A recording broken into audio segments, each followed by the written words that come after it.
What up, Flowmies? It's time for another edition of the ITF Flowcast. So this week we have an interview with Chris Hartley. He is a longtime Flowmie. He's contributes a lot. I'm sure you often see his posts.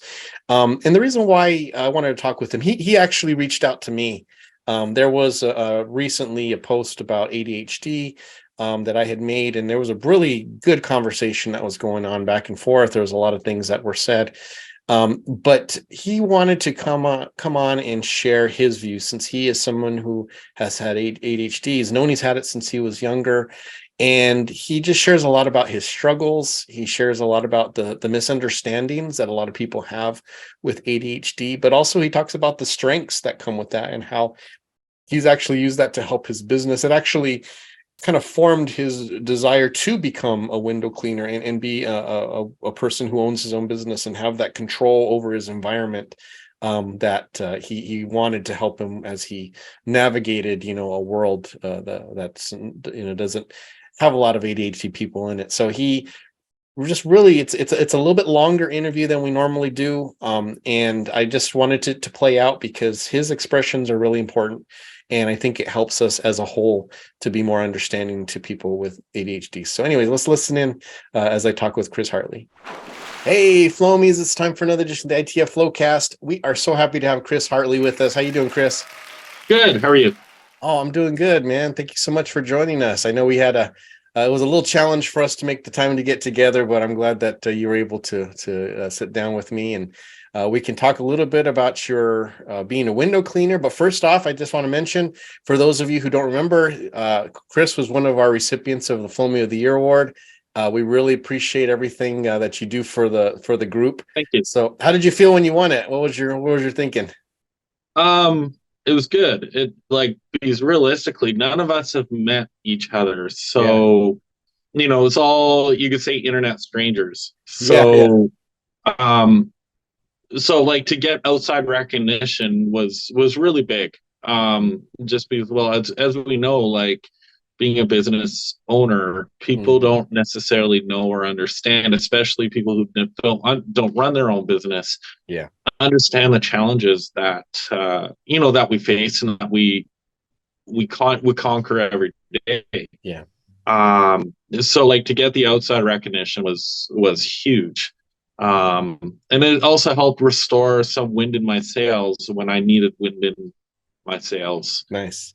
At the same time. So it was a really big, you could say, pre-window season pick me up, you could say, right? Excellent. So when I actually needed it the most. So you are in Canada. Where are you in Canada exactly? I'm located in Spruce Grove, Alberta, which is, no one really knows where Spruce Grove is, but everyone seems to know where Calgary is. If you go 3 hours north of Calgary, there's Edmonton, so the capital of Alberta. And then if you go another 15 minutes west, that's where I am. I'm a smaller city, and I service the greater Edmonton area, Spruce Grove, and a smaller town called Stony Plain. And I live in a giant county, so I do a lot of rural properties as well. Gotcha. So I'm willing to really kind of go anywhere. It's part of the game. It's fun. Yeah. Sometimes it's hard driving an hour out to a house, an hour back, but then at the same time, I don't know what I'm going to see, right? I've seen just the wildlife is amazing out here. So wow. Yeah, so no, it's a pretty big area that I service, and I'm by myself, so it can be challenging some days. I bet. Now, how did you decide to get into window cleaning? Was this something you just fell into, or did you see a need and wanted to fill it? Well, I started back in 2000. When did I start? 2000. I want to say 2010. Okay. I was living in Whistler, BC at that time, and incredibly expensive place to live. Number one, number two, I had a lot of bills. I was working tourism, not making a ton of money. Winter was okay. The summer, unfortunately, mountain biking is the best job you could ever have, but it just wasn't covering the bills. Right. That's all. So I had to pick a paycheck, and one of my really good friends, he was a window cleaner for a few years at this stage. He was working in Whistler and working for a company there, and he's like, well, why don't you, I could try to get you a job. So I had the interview and I started, and that's really kind of where it started. And at the start, it was just to pay bills and to get by. Because again, like in a town like Whistler and resort towns, you'd have to be willing to do really anything and anything to get a paycheck and to keep that roof over your head one way or another. Right.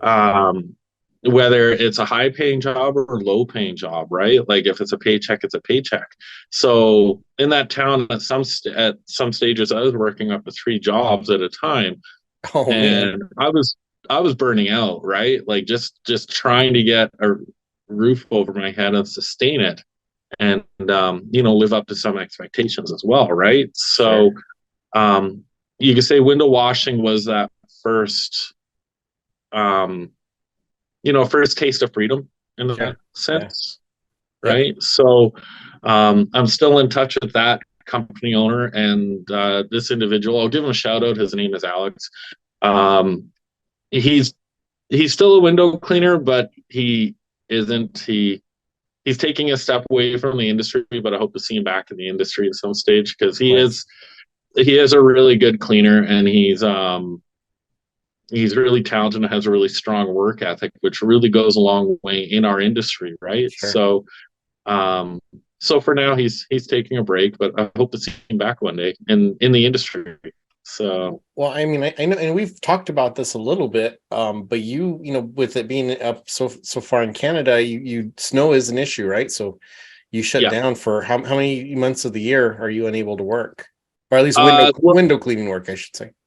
Yeah, when the window cleaning season it fluctuates by a month or so on either end of the season, but traditionally I try to start my spring in March when there's still snow and ice on the ground. March through April is the tricky months where it's trying to be spring, but it's not quite sure what it wants to do. So the benefit is longer days at least, but the days may not be warm. But usually then I could start doing, some jobs like construction cleans, in houses that just sit empty for months. And, I try to do those or other jobs where this year I restructured it a little bit where I only did one construction clean. And then I put in a condo unit, which I posted up on Into the Flow, that I did 50 plus individual condos inside and out by myself. Nice. For the month of April, because I don't need a ladder and I don't have to wait for the ground to thaw on that one. And if it's in around freezing mark, I can still wash as long as it's only 5 to 6 degrees below freezing without wind chills. Wind chills aren't fun to wash. So so like it March, April start, and then usually October is the end. I have pushed it into November, but as it gets colder and colder, it gets dicier and dicier. Whiting liquid on the ground could freeze around buildings. The squeegee rubber becomes stiffer, less forgiving. It's easier to streak. Not only that, but also the big one is, well, two big ones. Because of environmental concerns, it's harder to control the end product. And for me, I feel like as I'm struggling, can I guarantee what I like for quality? So when that big question mark is there, then that's when I start thinking, okay, it's time to end it. But the other one is safety and fatigue. Come October, I'm exhausted. I don't want to go up ladders. We've all been there, right? Where we're just running a marathon for weeks and months on end. And, when you're tired and fatigued, that's when an accident's going to happen. And, this sounds weird, but as a window cleaner, I'm actually afraid of heights. I'll go up ladders. I'll go on ropes. I'll go on swing stages. I have been on one swing stage and Zoom booms. I stay away from high rise. But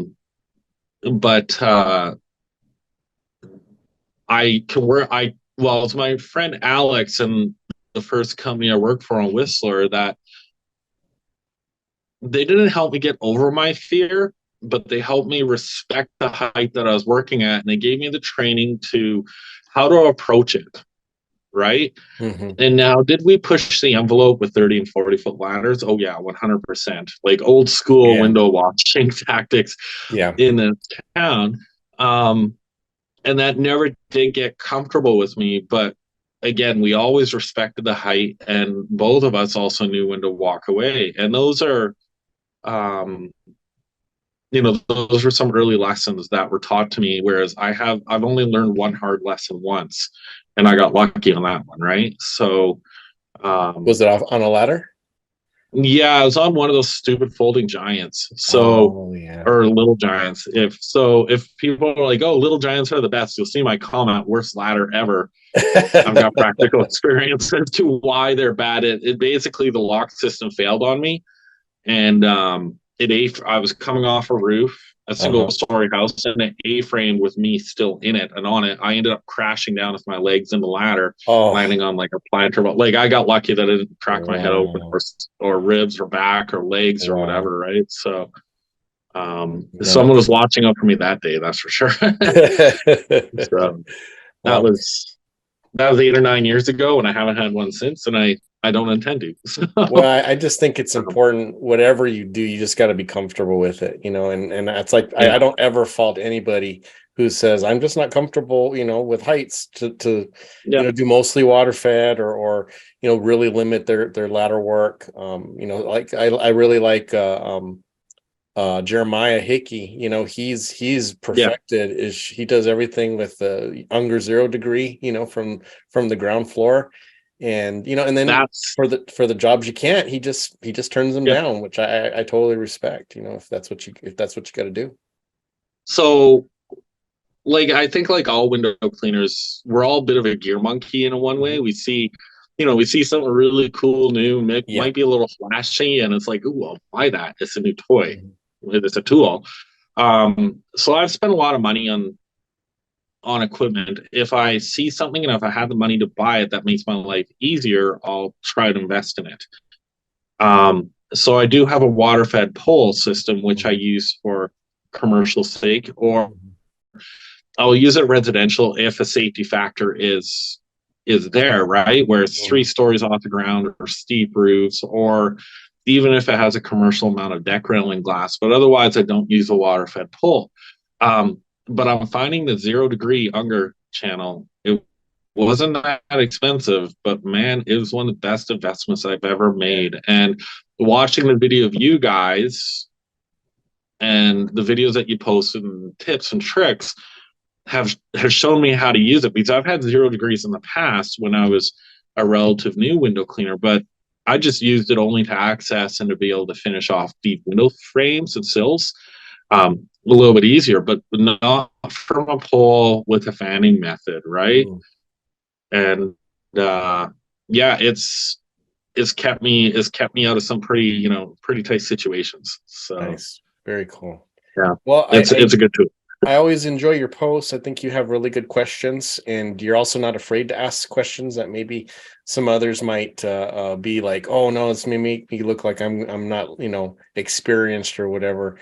And half the time when you ask those, a bunch of other people, I shouldn't say 100, but a bunch of other people come in. Yeah, I was wondering that too. So you're a really good asset to ITF, because you do open the floodgates of conversation a lot of the times, and that's really helpful. The reason why I wanted to have you on especially is because you're very open about your battle with ADHD, or I shouldn't say battle, but maybe just learning how to manage it, and you're very open about both the challenges, but also the strengths that come from ADHD. I had posted recently a post just about how I've observed that there seems to be a higher percentage than the normal population of people who are ADHD and other things, they're in the neurodiverse world, where they kind of seem to be attracted to window cleaning. And my personal theory is that it's you can be a one-man operation, so you can operate within your parameters that you set. You can kind of become, there you got a visitor. Sorry. ADHD squirrel. Yes. But So I wanted to ask you, just get your input on things, because, Yeah. talking about ADHD seems to be controversial for some reason. And people look at it as a negative, and people look at it as, oh, if you get a diagnosis, then it's controlling you. And, so I want to talk with you, since you are someone who deals with it. What is your thought? First of all, how would you explain ADHD to someone like myself who does not deal with those, does not think that way, to help us to understand the challenges? Well, it's as we spoke about over the phone a few days ago. It's such a big thing, and for everyone, it's slightly different. So I'm going to be trying to describe it as to how it affects me. I'm by no means a specialist, other than my experiences, but also some observations I've just made of the outside world. So I find, like, well, with conversation about it, for example, there's a huge stigma that's a negative for it, but there's also positive ones as well. Let's just go with the negative, that we don't pay attention, we don't care, we're not motivated. Right. And sorry, I gotta kick this guy out. It's okay.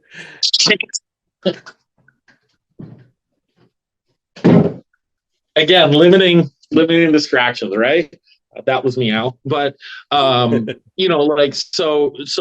like with those negative perceptions, or that we can come across as jerks too. And there's a little bit of that as well, that people just don't understand, number one, what we're coping with, number two, what we have. But also with them, it's also patience, but also patience with ourselves. So like, the best way I could describe this is, like, you could be giving instructions to one of us, right? And you'll tell us, and you told someone something specific. This is where I want you to be. Mm-hmm. This is your area of responsibility. Meanwhile, they kind of go off, way off into their own world and do their own little thing. Yeah, just so the audience kind of knows what I had an employee who I swear had ADHD. He insists he didn't, but I would give him directions. I'd say, okay, I want you to start at this window here, and then I want you to go in this direction. I would use the hand motions because I wanted to have the visual along with the verbal.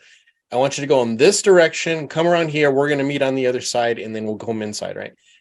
Inevitably, he'd go the opposite direction. He would follow like the first couple steps, and then the rest of it was who knows where he would go or what he would do. So I had to be flexible, because I knew, even though I had a plan for efficiency on that job, the chances were he was not going to follow it. And so that was kind of the story that I had told you. Yeah. So like that kind of coincides with, like, number one, our listening skills, but our input and output. So in my case, you can give me like very clear verbal instructions, and you did good with your hand signals. I would totally clue in on that one. I may have a couple follow-up questions. But like, for me, I'm highly visual, right? So verbal instructions sometimes go in one ear, out the other, and when they're in there, they kind of get spun around, and just come out just backwards or upside down, right? So I may be doing the right thing. I'm washing windows, but again, there's a much larger picture to worry about that you're thinking about, that someone like myself may not necessarily see. Yes. Right. And basically, like, well, I described this the other night, was the only way I can really think of describing it to the average person who doesn't have it is, like a Lego kit, for example. So just like you gave very clear instructions, you used hand motions, this is where you go. A Lego kit, a person brings home this awesome Lego kit. They're so excited. They're like, oh my God, check out this Lego kit. So the average person and the person who can regulate themselves a little bit better will open the kit, they'll look at the box, toss the box aside, empty it out. There's the instructions. Then there's all the separate baggies now with the numbers for the steps and Lego books. So, the average person has no problem opening the instructions. Oh, I need baggie one, rip it open and do it piece by piece.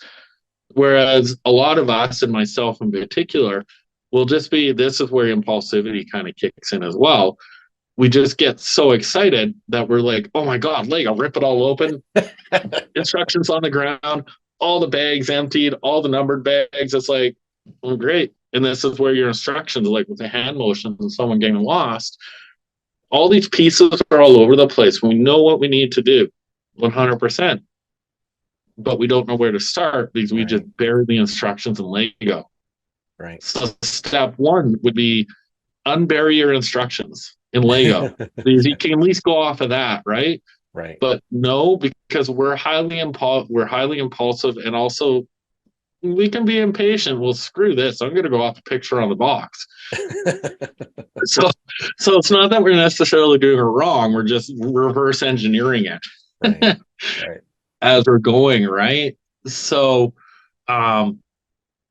like for the average person, it may not be a difficult thing to go, okay, I need to, now brush the Lego off these instructions, organize my pieces per color into different piles or new baggies, just Ziploc bags, then I can kind of go from there, right? But with us, again, like at least in my case, sometimes it can be really hard coming up with that step one. I'll know it's there somewhere, and I will be focusing on it so hard that I'll focus on the wrong priority, or I'll go if I am completely lost, I might go in the complete opposite direction until I get recentered and I bring myself back to what I need to be. If that makes sense. No, that makes. I'm trying to describe it as.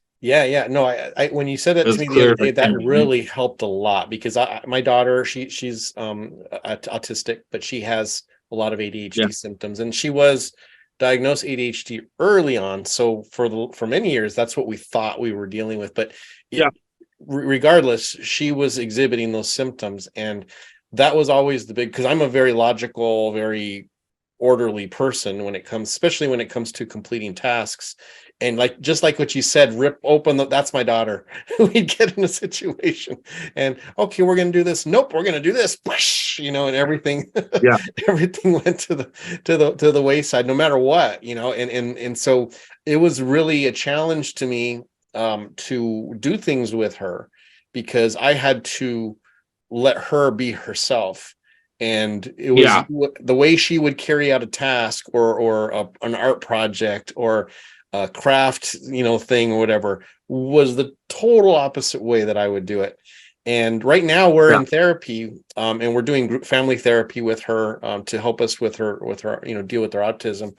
And one of the things that was very helpful was we all are doing art, but we're all doing it separately, and it gives us the opportunity to see how we would do it. And this was the first time that my daughter had an opportunity to observe how I would do it. And she is asking me questions the entire time, and she's like, Papa, why are you doing this? Why are you doing that? And I'm like, well, this is this is my plan. And I get to explain to her my thinking. And I think that helps her understand why sometimes I might get impatient, because she could never understand why I wasn't just doing it the way she did it, because she's doing it the right way. And so it's just been really eye-opening. So your illustration of the Lego kit, I think, was spot on, at least for helping those of us who don't have those issues, to kind of understand what your viewpoint is, because I think that's a big step in getting along with someone and trying to work with someone with ADHD, is just trying to put yourself through the lens of how they're looking at the task, for sure. Yeah. And like for me, as a business owner and window washer, so when I'm in the field, I have a very particular way on how I approach jobs, just so that I get my Lego pieces in order on a house or on a project. Like I always approach, and I always try, you have to change it up a little bit. But whenever I approach like a wall of windows or a house, I try to always go left to right. And whether I'm going to start on upper or lower, it's left to right.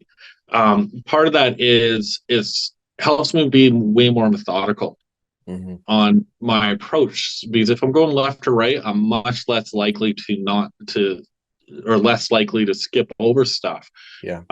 Whereas if you're bouncing around, as you Oh, know, all the windows, it's hard. And I've worked with people with that, and I've even done it at times too, where it is so easy to skip over something. yeah, And that when you're working with someone that doesn't know where they left off or where they or are, what they've done.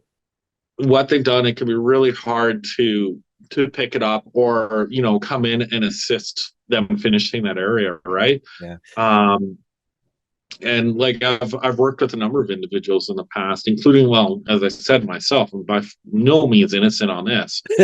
Um, where it's like, I left off, then all of a sudden I skip. But that again, that's left to right motion helps me do that. But also I'm right-handed, and all of my tools, the applicator, squeegee, the holster, everything's on my right hand side. So as I'm pulling out, everything, and it's kind of flinging water all over the place. Yeah, right. It's going onto something dirty, not onto what I already cleaned, because Got it. nothing annoys me more than doing a nice job on the window, and all of a sudden you get that one rogue water spot off the edge of your squeegee, right? So, But man, you're so right about the skipping, and that's interesting that you kind of figured that out, and you're like, okay, I'm going to just follow this rule to help me manage that, because that employee I was mentioning earlier, yeah, when I first, because he came with experience, so he had already been a window cleaner at a couple other companies, and I was getting callbacks, and the office was like, Gabe, you were on this job. Why are we getting callbacks? And I said, I don't know, and I do a walkthrough,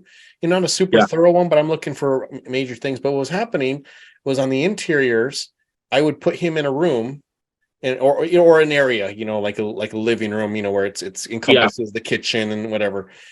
And I would say, okay, go ahead and get this done. I'm going to do over here, and then let me know when you're done. Well, what he was doing was just what you said. He'd do this window, and then he'd hop over here and do this window, and then he'd yeah, come over here, this window, and he'd forget which ones he had done. And so I'd yeah, ask him, are you all done in here? And he honestly just did not know, but he didn't want to tell me he didn't know. So he'd say, yeah, it's all done. And then oh yeah, inevitably we get a call back, hey, you guys skipped this window in this bedroom. And it happened about 4 or 5 times until I finally started putting the pieces together. I was like, oh no, yeah, I have to work with this guy. I can't send him by himself to an area because he is incapable of keeping track of what he's done. And yeah. we're missing windows because of that. So yeah, that's definitely something to be aware. So it's neat that you've kind of worked out a way to manage that. Yeah, and like when I've trained individuals in the past, when I work for someone else, I've always tried to keep in mind that number one, everyone, all of us. Whoa, sorry, it's raining. ADHD. Anyway, I'm on the forecast today.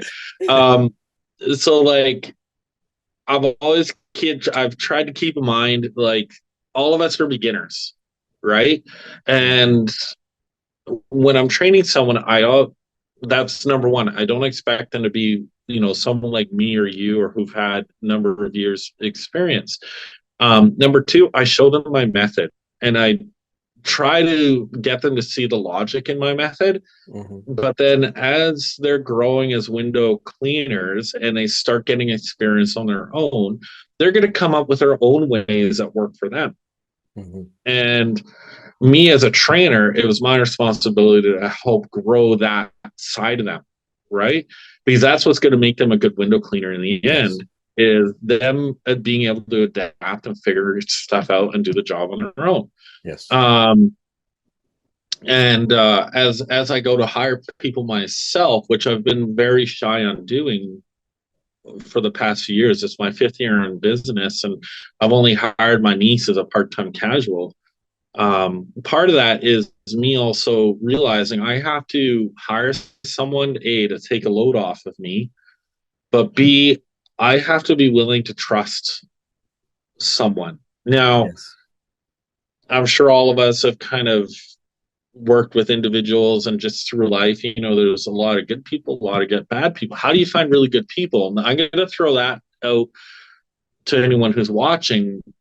How do you find good people without relying on Craigslist or taking, 1,000 resumes, right? Like what's your primary way of finding them? So And Yeah, I can share with you what we do. And I've talked to a few, it seems to be kind of be a topic of conversation right now.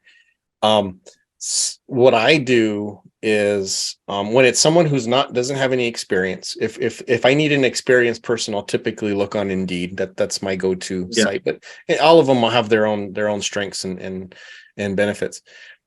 But for someone that I want to train from the beginning, I do a lot of networking in town, so I know a lot of business owners, and so I will put out a blast email and say, "Hey, business owner friends, just wanted to let you know I'm looking for I have a position I'm trying to fill.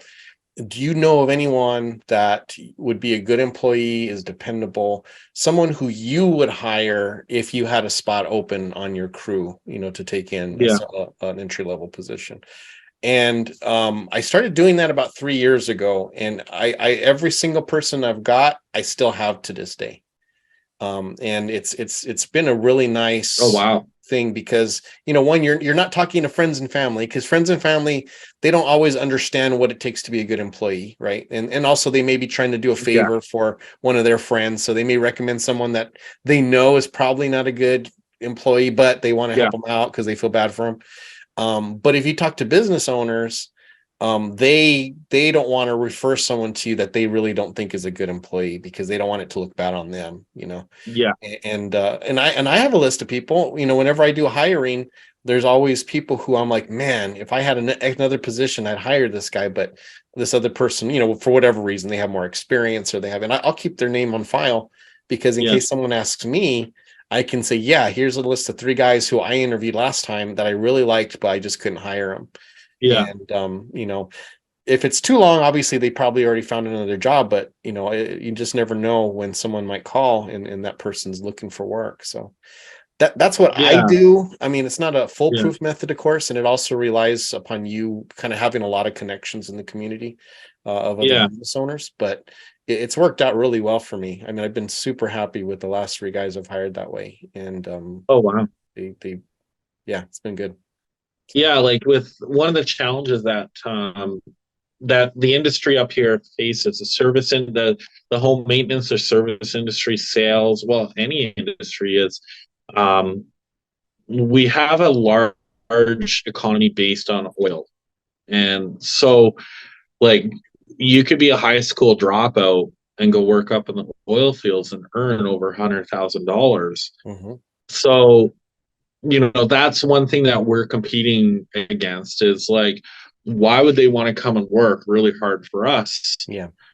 Whereas they could go get a job up in the north pushing a broom for like 3 times the amount of pay, right? So that's one thing that we're always competing against. And then but the one thing that we have that the oil field can't compete against is, other than paying really well, is quality of life. We're home every day. We generally set hours. Like, there's going to be some long days, some short days, some medium days, but you can plan a life around what we're doing. Whereas when you're working an industrial job, when I live in an industrial city, it could be really hard for individuals. So that's what I try to really push when someone's like, hey, I'm looking for a job, and I may not be in the position to hire, but I send them to someone who might be. And he's my former employer, and he's much busier than I am. And so he may need someone, and I always just go talk to this individual, right? If I can't do it. So no, that's good. And that's what you should do. That's your strength, right? That's your strength, that you're going to be able to get the people who, money is important, but more important to them is, like you said, the quality of life. They want to be home with their family. They don't want to kill themselves. Even if it is just pushing a broom, they don't want to have to be pushing the broom for 6 days a week, so that's definitely going to be your attraction for sure. And it actually kind of coincides with why I started a business too. You asked, like, how many of us own businesses, and I meant to actually reach out to a specialist on this just to get their 2 cents, but I again forgot, short-term memory. That a lot of people I know who start businesses, and the people I've spoken to have said that, yeah, there's probably a large degree of us who are ADD, ADHD that do start businesses. Number one is because, again, we're dealing with a Lego bag, for example, right? It's spilled out all over the place. Now, working for a large company, industrial wise, or construction, commercial, whatever you could be, they expect a certain percent of productivity and output, and they want it now, not 10 minutes from now as you're figuring it out, but they want it instantaneous, right? Yeah. So like a lot of us from just discussions I've had with random people that this one reason why they started a business is just for control over that, so they don't have to feel like they're under that gun of someone else all the time. Whereas if they need that extra time, they're now in charge of their schedule, they're in charge of their life, they're in charge of their day. And when I first started window cleaning when I first started as a window cleaner, I had no intention of starting my business. I had no intention of being a window cleaner for so long. But it's just, it's just the cards that get dealt to you. And when you kind of realize what you have, especially in this industry, when you might be looking for a change and you take that change, it's not always for the best. And then it forces you to kind of reevaluate again. Right. So, right. Because like I was working for a gentleman, and he's by far one of the best bosses I've ever had, my former employer. But I got burned out just from working for him, but also ski industry in the winter, and bad relationship. I needed a change up, so I went to the oil industry again to work on a vac truck and hydrovac and combo units, sucking water and poop. That wasn't fun. Well, I did grease trap, so that's so a close second to that. Yeah, and disposing of toxic chemicals, right? And exposure to chemicals and gas plants where you can die and burn up at any time, it seems. So I was sitting there for about like a week, for maybe 2 weeks, 3 weeks. And then I started evaluating, like, I really miss the window washing industry. Again, like, I was doing long days there around incredibly grumpy people, in an environment that I really didn't enjoy. And you really couldn't control as well. Yeah. And I couldn't control. Like if I wanted to take a step back and scratch my head and reevaluate what we were doing, I couldn't, because we had to just keep on pressing, right? Whether it was the right way or the wrong way to do it. And then at that point, I started really chewing over. I did have the thought a couple years earlier, it just wasn't the right time. But at that point, I really started chewing over, if I return to the window industry, do I go work for him again, which is plausible? Do I work for someone new, which wasn't appealing because that didn't work out in the past as well? Or do I work for myself? Right. And so in total, like, I've worked for three companies, 2 are really good, 1 is really bad. And I started chewing over the good ones versus that bad one, and evaluating like what each one was giving me, but what more similarly, what did they all have in common? And then that's when I decided, you know what, I think I'm going to start my own business. I'm going to give it a shot. Nice. Right. So I have that control over my schedule, over my life. And if I'm going to succeed, it's under my own terms now, no one else's. Yeah. If I fail, it's under my own terms and my own mistakes and no one else's. Right. So, yeah, no, it's I've it's heard been that a journey. Yeah, I've heard that phrase as well from other people who have ADHD. Is that what it's under their terms? And again, I mentioned about the control. I know with my daughter, she has sensory issues. So when we go, and it's funny because when we went to Disneyland for the first time, she was like 4 or 5, and she absolutely loved it. Just had a blast, wore a princess dress, right? Got to go on the ride she wanted, just had a blast. We went later. I think she was 8 years old at this time. a totally different experience. She had to end up going home. My wife had to take her back to the hotel around noontime, because and we didn't realize it was sensory at the time, but that's what it was.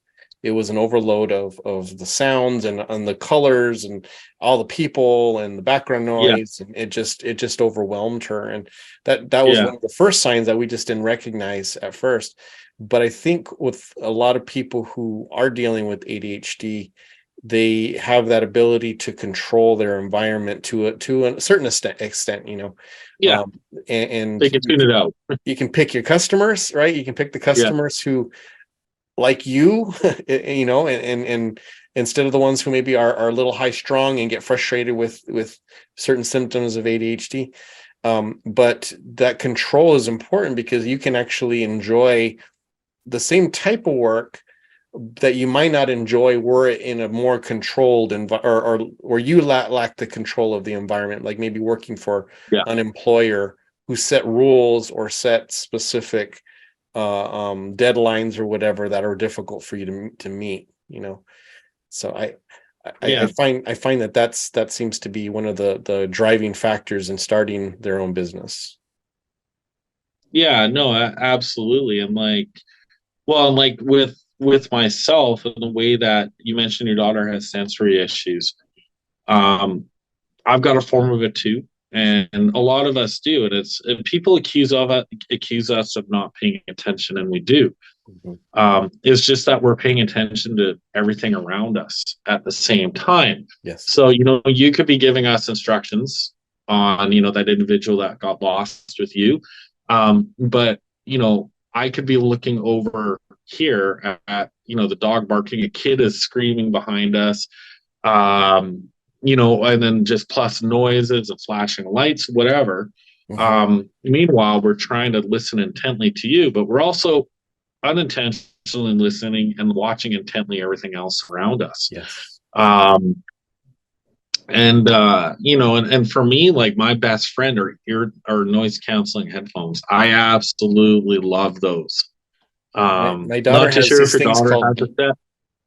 these things called loops, which are earbuds, but they're not totally noise canceling. What they do is they minimize the background noise to allow her to be able to focus. So she wears them for school because that was a big problem in school. Was she was trying to listen to the teacher, but she couldn't because little noises that I would never even pay attention to, I'm totally blocking them out. I don't even know they're there, are like huge, or like it's like happening right behind her head. And that's made a huge difference with her. So anytime we go to the store, we go where there's a lot of crowds, she has her loops on, and that helps the situation to be a little bit more tolerable for her.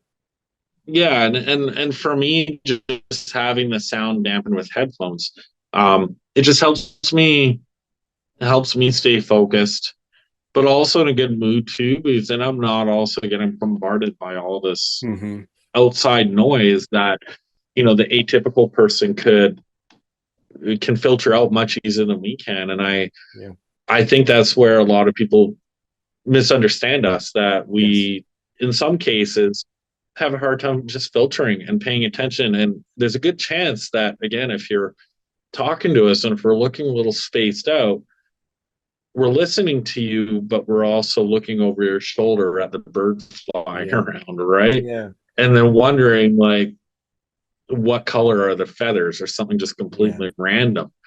And from an operational side, it can be challenging to keep myself still kind of going in that circle, as I mentioned. From the behind the scenes, the planning and the scheduling can be a little bit of a very big nightmare as well. Not nightmare, but a bit of a challenge. For example, a couple weeks ago, I was doing a lot of heavy booking. A lot of people were coming into the schedule. A few people came in and they change their mind and leave, right? We've all seen, the wave go back and forth. In that wave, I realized, oh crap, I deleted someone. I don't know who they were. I found that I saw the space, but I didn't realize it. And all my random clicking around, because I was doing editing on my phone, on my tablet, on the computer, I'm like, what previous save version do I go back to that isn't going to screw me up even more? Right. So I accidentally deleted a person from the schedule. Now that person's booked today. Yeah, and I kept it. Oops, I was really keeping today open. The only plan I had was you, and then doing this Flowcast, and then some just some errands, right? So thank God she called me early in the morning, and then we came up with a new plan, right?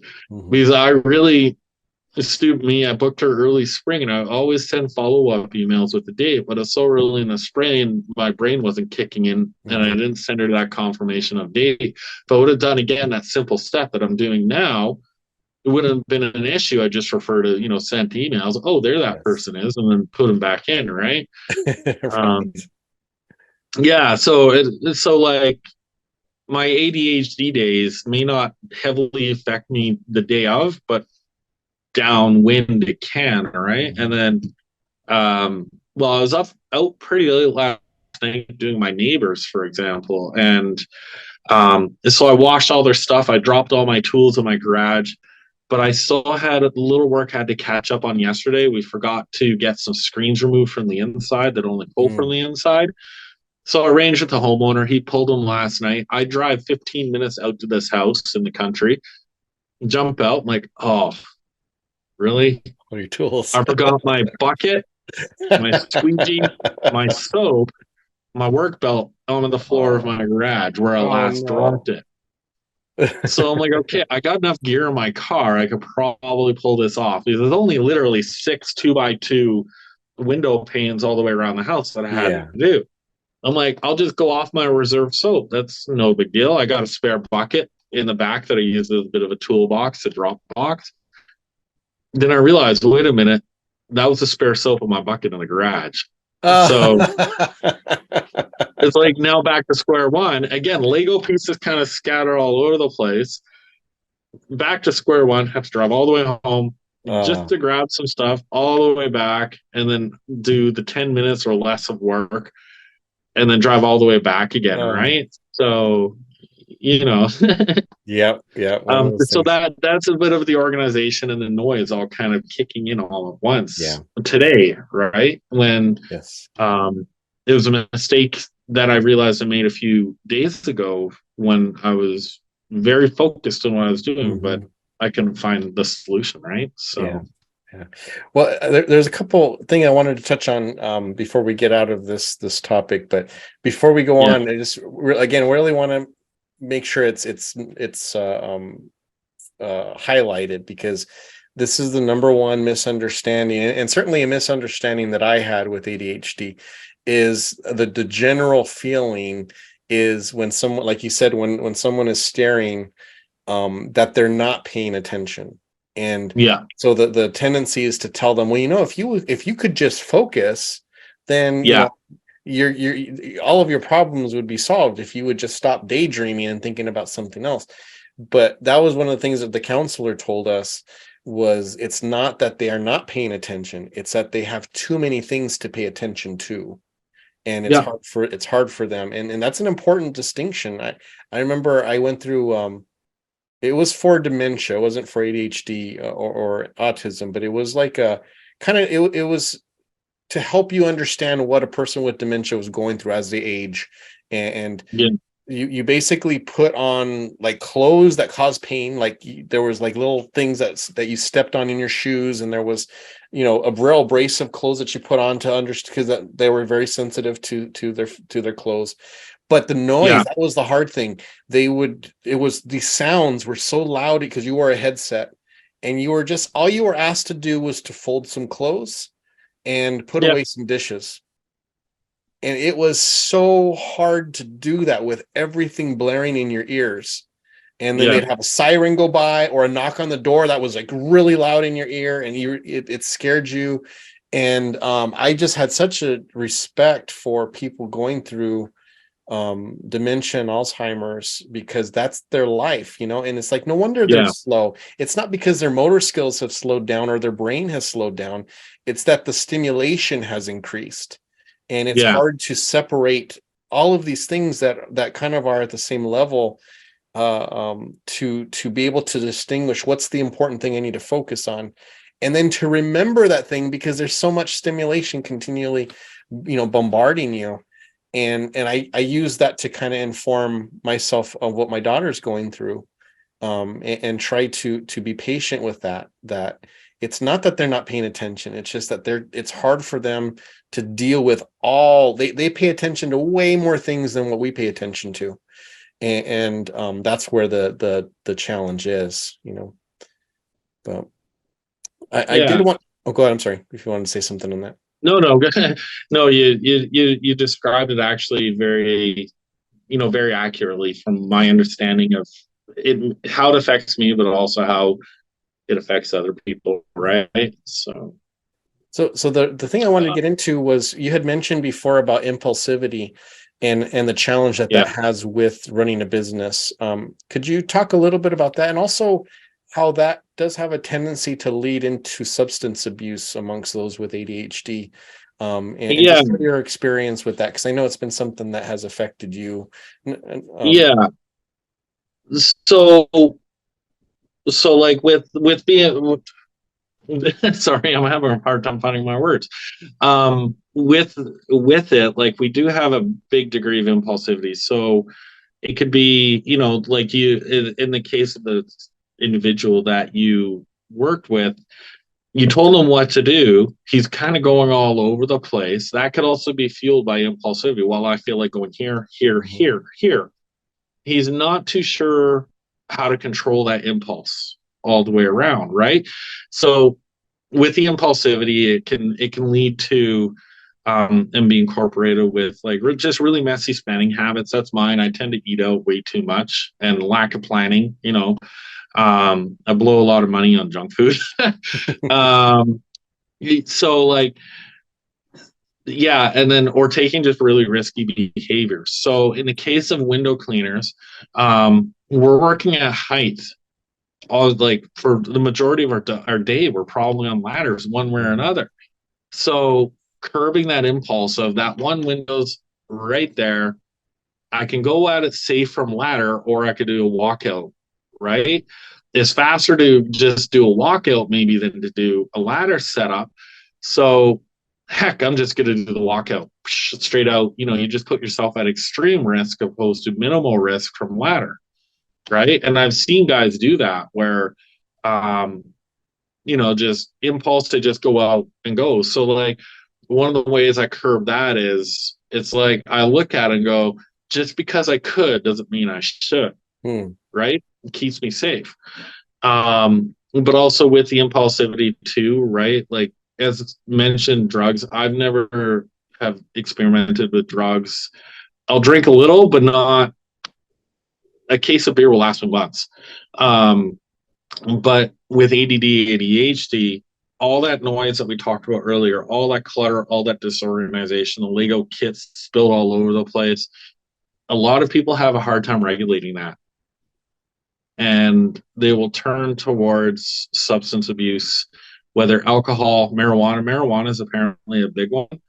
And when I got reevaluated before I went back for some post-secondary education as an adult, the doctor asked me, he's like, have you ever done alcohol, drugs, self-medication? And I said, no, across the board. I'm fully honest on this. And he looked at me, he's like, are you lying to me? I'm like, no, why would I lie about that? He's like, because statistically speaking, the rate is really high amongst us who are self-medicating, right? Yeah. And I've seen it amongst some friends, older friends that I'm no longer in contact with, older peer groups. I've seen it in Whistler. I saw it all the time, how, drugs are having an inverse effect on someone's life. And they may think they're so, and especially up here in Canada, marijuana is legal across the country. So people may not realize how it can impact their life, their motivation, their train of thought, their judgments, how they're interacting with people, but more importantly, how they're treating themselves too, right? And and like, it's a really interesting subject to read in on, because I've read in on it and I forget the exact statistics. I won't even go into that because I'll get it wrong. But like, if anyone's interested, read into the statistics of ADD, ADHD, and substance abuse. So like, if anyone is like, oh wow, yeah, I have ADHD and I smoke a lot of pot, it's a potential self-medication thing. Now, we also really like stimulants. So in a lot of our cases, stuff like coffee really have a big impact on us. Whereas the atypical person who's not ADD, ADHD, you'll drink a cup of coffee and get wired. You'll go up. With us, it brings us down. Really? Right? Yeah. So I didn't know this until, again, in Whistler, there's a big mountain bike festival called Crankworks. And they're sponsored by energy drinks. This, for a few years, they're sponsored by Monster, and they're giving away cans of Monster energy drinks for like 1 penny, 1 cent. So my buddy and I were like, we both were working in the bike park. And it's, even though it's like a super busy week mountain biking, we weren't busy as guides and coaches there. So we're just walking around. We're like, well, let's just get a whole bunch of monsters. So I think we each had like 4 or 5 monsters back to back just to see what would happen. First of all, we probably went diabetic on that day. But then it's like, my friend is ricocheting off of walls. He's like, I'm ready to go. Let's go. Let's go ride. Let's do this. Let's do that. And then there's me. I'm going to go home and have a nap. Right? And it was the weirdest thing. And my friend even described it not too long ago as like, yeah, go have energy drinks to put yourself to sleep, right? Like, and then that's when I started looking into it a little bit more, that caffeine brings us down, right? So I wonder what the reason for that is. I'm not sure. Something neurochemical, right? I'll have to look into that. That's interesting. Yeah, and that was a really fun day, mind you. I had a lot of fun. one of the days to remember. It was a good. That entire week was actually a fun week. Yeah. Well, I just think it's important to know that like you said about the substance abuse, because if you do have ADHD, I think it's just being aware that that's a possible danger can kind of help. Obviously, like you mentioned with marijuana, it's legal in a lot of areas, so that's, everyone's got a different view on that. But to do something where it's dangerous and you're putting yourself in position to harm yourself, or maybe you're getting up on a ladder while your senses are inhibited. I mean, there's a lot of dangers there. So just being aware that if you do have ADHD, that may be a warning sign, just to be alert to. And to kind of do your best to protect yourself from those bad decisions, for sure. Absolutely. And like, as I mentioned, I've never done it, but then I look back at my life, my younger life, where I was highly impulsive and highly dangerous was the sports world and sports activities. We quasi spoke about team sports.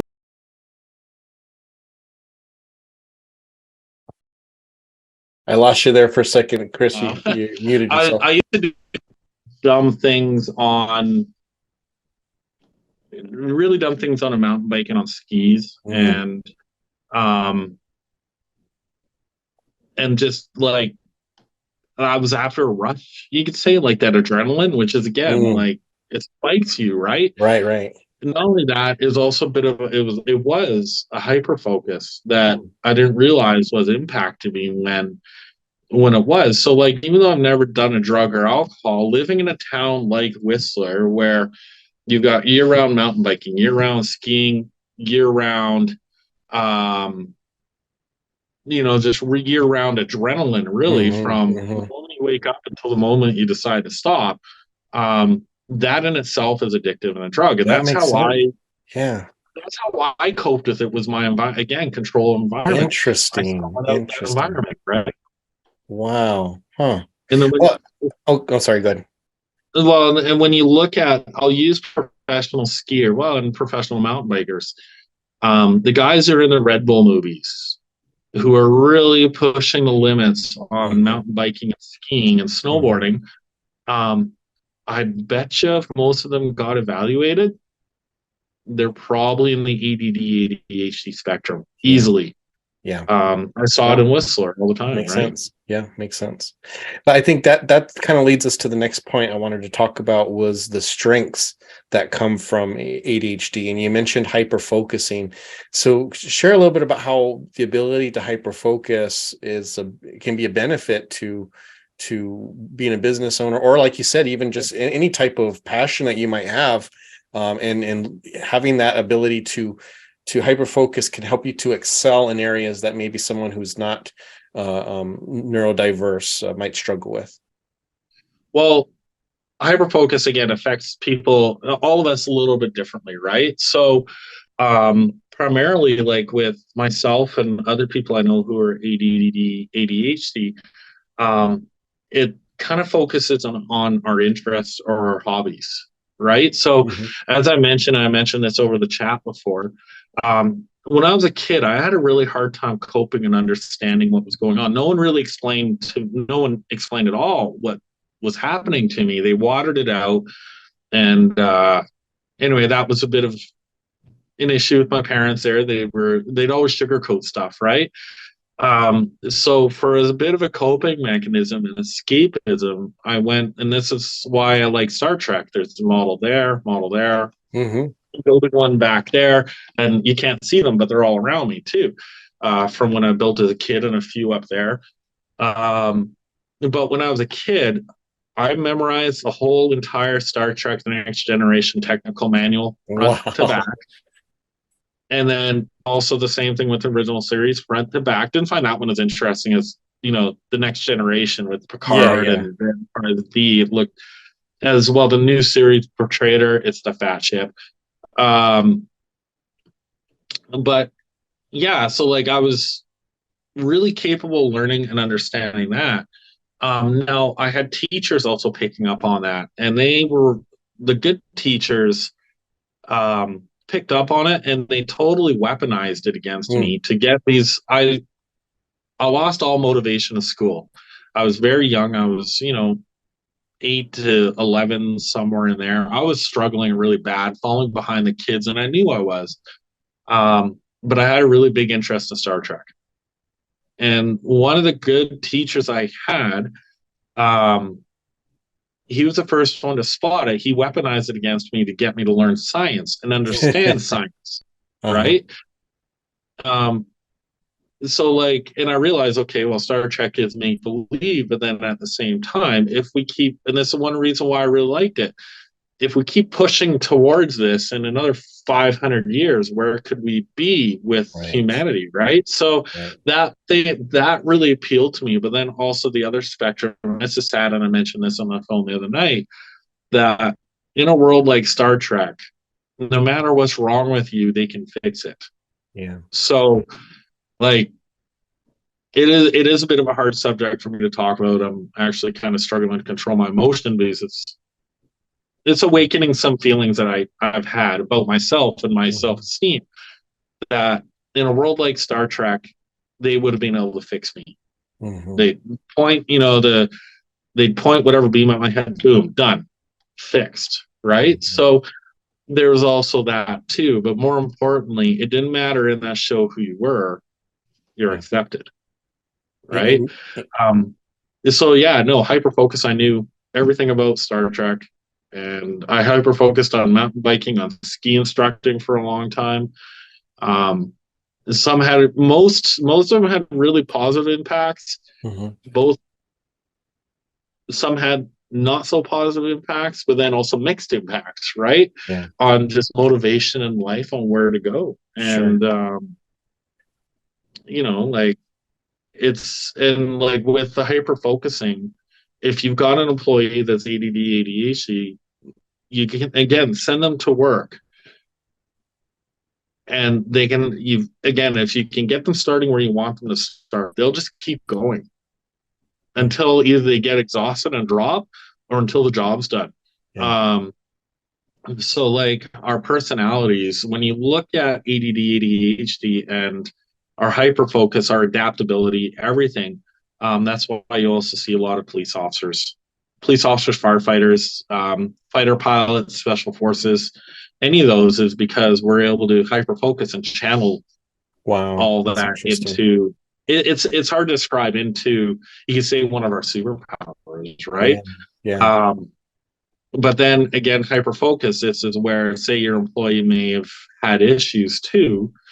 Um, he may have been hyper focusing, but on the wrong priority, the Mm-hmm. sequence, Mm-hmm. right? And I get stuck on that all the time. And when I get stuck on hyper focus and I'm realizing I'm hyper focusing in the wrong priority, I will stop. I will slow myself down. Maybe not go back to square one, but I'll stop and try to do that reevaluation Yeah. of where I am, if that makes sense, right? Yeah. Yeah. Yeah. Um,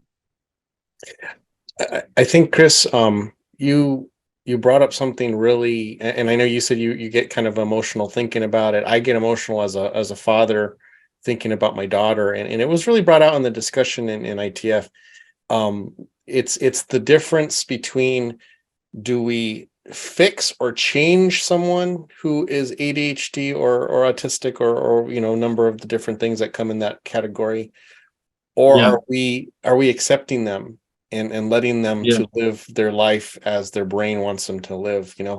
And man, it's such a, I do respect a lot of the voice, and some were commenting in there as well, saying, well, the brain is powerful, it has the ability to change if we work with it, there's methods. And I know within the autistic community, there has been a big pushback, because there was a huge, most of the treatments for autism, back from the 70s and 80s and onto today, was about change, was about fixing.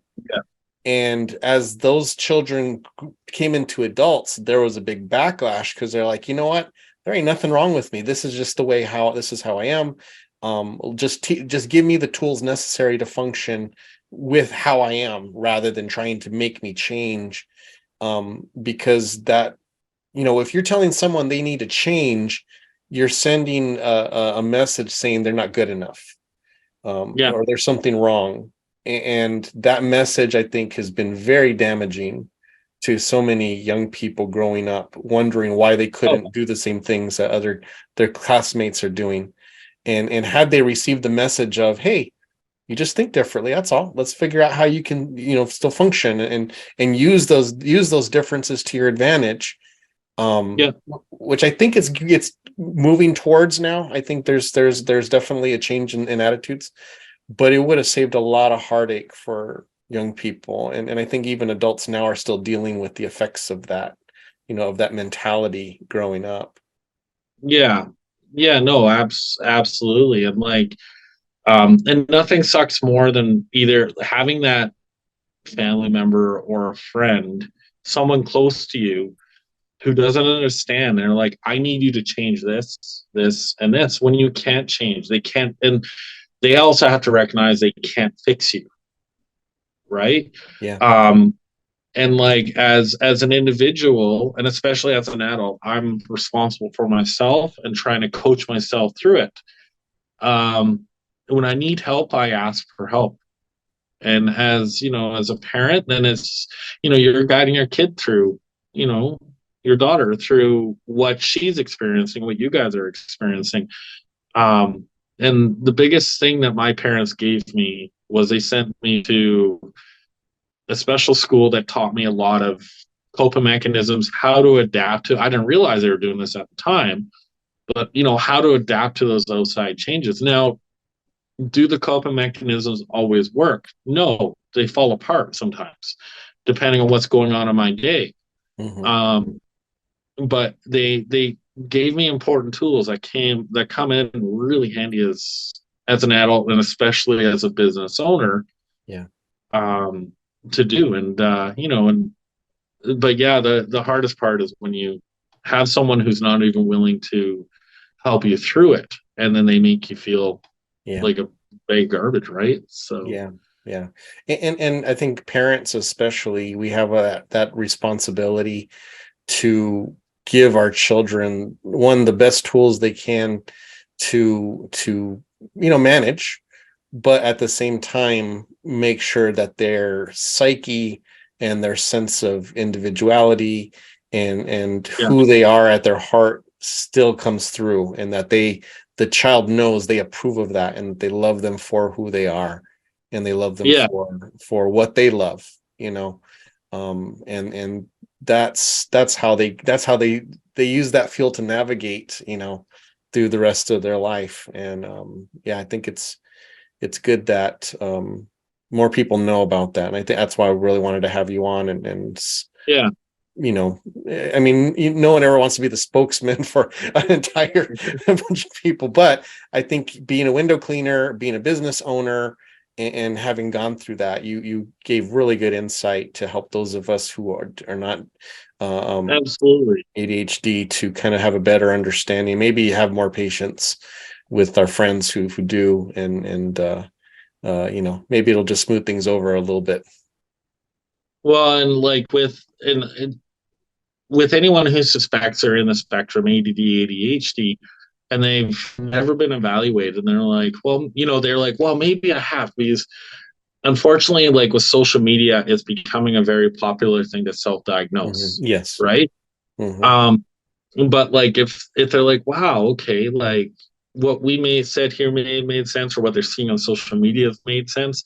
I would recommend anyone go for that self-diagnosis. Try to make it happen. I'm not too sure how you hook up it in the United States, but in Canada, a general practitioner can help you hook it up to get diagnosed. And if you've got suspicion, you're like, well, why do I do this? Why do I do that? It could be a very powerful self-awakening tool, self-discovery. Go, that's why I've always been the most impulsive and impatient person in the world, right? And I would highly recommend anyone go for that. For that diagnosis. And I do, get the argument. Like some people were saying, oh, don't get a diagnosis, because then you're boxing yourself in. And I totally get that reasoning. But with our experience, it was exactly like what you just said. For my daughter, it was an empowerment, because it helped to explain why she was feeling these things. Because she honestly thought something was wrong with her.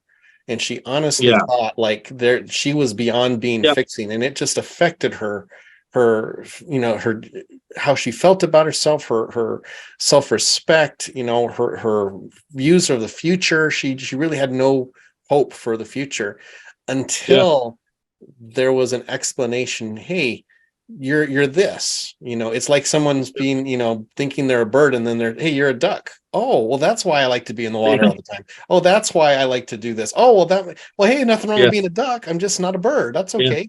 Like, so it's just with my daughter, it was such a powerful thing for her, and it actually gave her self-confidence. So obviously everyone has to make their own decision on how they want to approach their situation. But I just, for my daughter's experience, and like for what you just said, getting the diagnosis sometimes just answers so many questions, and it takes the burden of why aren't you like this off of your shoulders, and it puts it on a different mantle that is much easier to be able to handle it, so anyhow. Absolutely. And like sorry, go ahead. No, I was done. Well, like in my case, like as I said, I've been diagnosed since I was a little kid, but no one did a good job explaining what it was to me. It wasn't until I was in my 20s, and that you could say my coping mechanisms weren't 100% sharpened yet as well, because I was so used to having supports through school. I was a part of a cadet organization. So all of that kind of wasn't there. And I joined the military, got in trouble in the military due to my lack of paying attention, ironically. And so and I decided, you know what, the military is not for me, partial due to that, but also I just don't want to be involved in war. Right. And so once I got out, it's just like I was bouncing around quite a bit. At this stage, I want to say 22 or 23. I can't remember how old I was. Going in and out of the trades, I was losing jobs like crazy. And they'd always pull me aside and say, you've got really good work ethic. You're always here. You always want to work, except you're not learning as fast as other apprentices.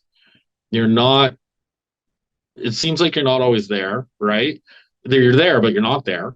Mhm. You've just got really strong work ethic, but we need people who can keep up with the other people, other first and second year apprentices. Therefore, now, oh, sorry, we're going to have to let you go. Mm. And so I didn't know what the hell was going on with me. I always knew I had ADD, ADHD, but I didn't realize it's that. I went to an employment counselor, ran her through what I did, and she looked back at me and she's like, "Are you ADHD, ADD, ADHD?" I'm like, "Yes." She's like, "Okay." And at this point, I was already looking at doing some post secondary courses in tourism, actually. And she's Mm. like, "You're going to get evaluated before you go to that course." Wow. I'm like, okay. So she pulled the strings, and this guy had like months long, if not years long, waiting lists, and I got sharked in. Wow. And that employment uh, counselor, you could say, effectively changed my life because Look at that. I'm gonna be I'm gonna be honest with you with what was going on with me. Like depression and ADHD kind of go, they're hand in hand Yeah. because of everything that's been dealing with. Yes. With what I was going through, I don't think I would have made it out of my 20s.